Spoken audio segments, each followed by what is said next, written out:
1886 தொழிலாளர்களுடைய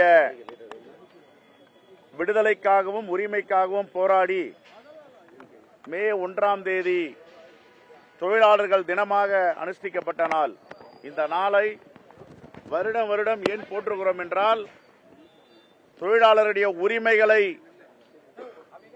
பாதுகாக்க வேண்டும், அவர்கள் உரிமையை மீண்டும் மீண்டும் பெற்றுத்தர வேண்டும், எந்த விதத்திலும் எந்த அரசும் சமாதானமாகிவிடக்கூடாது என்ற அடிப்படையில் மே 1 எப்படி ஏற்பட்டது, எவ்வளவு போராட்டங்கள் மத்தியில் இந்த உரிமைகளை நாம் பெற்றோம், இதையெல்லாம் நாம் நினைவு கூறும் விதமாக, இதை கடைபிடிக்கும் விதமாக மே 1 நாம் இன்று கொண்டாடி கொண்டிருக்கிறோம். இது ஒரு திருவிழா, ஒரு மகிழ்ச்சியான நாள், தொழிலாளர்களுக்கு விடுதலை பெற்றுக் கொடுத்த நாள், உரிமைகளை அளித்த நாள்.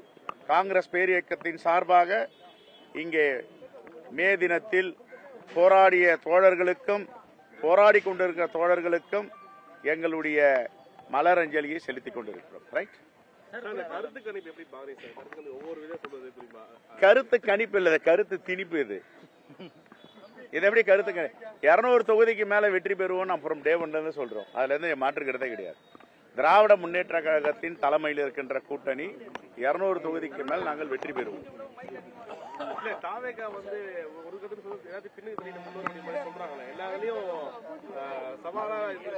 மக்கள் யாரும் சொல்லல, நீங்க சொல்றீங்க. கருத்து திணிப்பு நடத்துறவங்க சொல்றாங்க.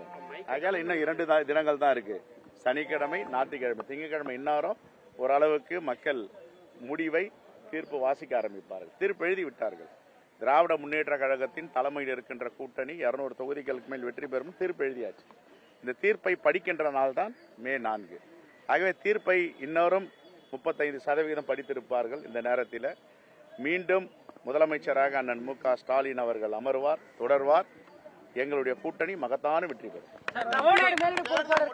என்ன சொல்லியிருக்காரு அப்படின்னா, ஒண்ணு நாங்க இனிமே வரும் காலங்களில் ஆளுங்கட்சியா இருப்போம், எதிர்கட்சியாக தான் இருப்போம் அப்படின்னு சொல்றாரு. மீண்டும் அந்த குரல் எழுப்பப்படுகிறதா? ஆட்சியில் பங்கு தொடர்பான குரல் முடிவு வரட்டும், பேசும்.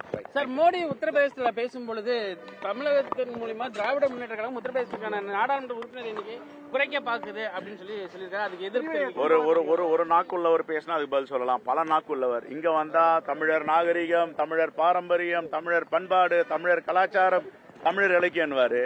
அங்க போனா தமிழர்களை திட்டுவாரு. பீகார் எலெக்ஷன்ல தமிழர்களை திட்டுவாரு. ஒரிசா போனார்னா தமிழர்கள் திருடர்கள். இங்க ஒரிசாவுடைய கஜானா சாவி ஒரு IAS ஆபீசர் பாண்டி என்றவர்கிட்ட இருக்கு. அப்ப அப்படி பேசுவார். மாத்தி மாத்தி பேசுறவர் தான் நம்முடைய பிரதமர் அவர்கள். அதை பொருட்படுத்த தேவையில்லை. தமிழ்நாடு மக்கள் தெளிவாக இருக்கிறார்கள். பாசிசத்திற்கும் மதவாதத்திற்கும் தமிழ்நாட்டில் எந்த காலத்திலும் இடமில்லை. அதுதான் இப்போது படுதோல்வியை தழுவப்போகிறது.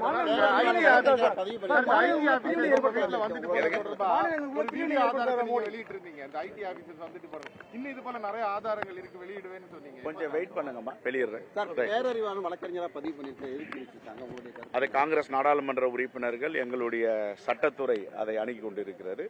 அதை நாம் சட்டப்படி நடவடிக்கை எடுப்போம். எங்க நிலைப்பாடு, எங்க சட்டத்துறையோட நிலைப்பாடு தான் என்னுடைய நிலைப்பாடு. சட்டத்துக்கு அப்பாற்பட்டு நடந்திருக்கிறா, சட்டத்திற்கு அப்பாற்பட்டு நடந்திருக்கா, சட்டத்துக்கு உட்பட்டு நடந்திருக்கா, நடவடிக்கையில சட்ட நடவடிக்கையில இறங்கும். ஐடி விவகாரத்துல உங்க வீட்டுக்கு ஐடி வரல அப்படின்னு சொல்லி நீங்க பொய் சொல்லிட்டீங்கன்னு சொல்லி அவங்க உங்க மேல எதையும் எதிர்கொள்ள தயாரா இருக்கும். உங்களையும் எதிர்கொள்ள தயாரா இருக்கும், அவங்களையும் எதிர்கொள்ள தயாரா இருக்கும்.